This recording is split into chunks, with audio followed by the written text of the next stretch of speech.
কারণ।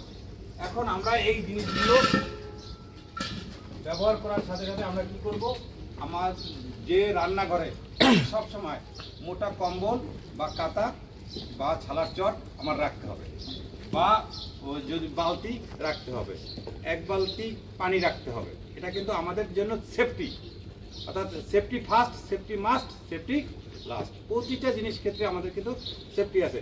আমরা মনের ভুলেও কি কোন ধরনের আগুনে আমরা পানি দিব না।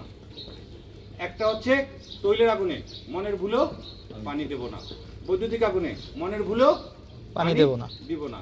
আপনারা বলেন দ্রুত আপনার আগুনটা, তৈলের আগুনে কি হবে, দ্রুত আগুনটা সরাই ছড়ায় যাবে।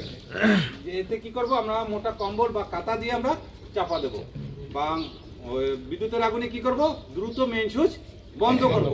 তারপর বন্ধ করার পরে আমাদের প্রাথমিক অবস্থাতে যেমন ফায়ার এক্সটিংগুইশার আছে, এবিসি ড্রাই কেমিক্যাল পাউডার আছে, তাই ব্যবহার করবো। যদি তাও না পারি, আমরা নিকটস্থ ফায়ার সার্ভিস, সিভিল ডিফেন্স বাহিনীকে সংবাদ দেব। এতটুকুই। আর এখন গ্যাসের আগুনে কি করব, আপনার ছালার বস্তা দিয়ে চাপা দেবো, না হলে বালতি দিয়ে। এখন কিভাবে কি করে এটা আমরা বাস্তবে আপনাদেরকে দেখাবো। বালতি নিয়ে আসো।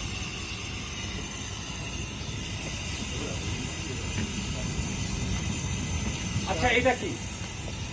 এটা একটা প্লাস্টিকের বালতি।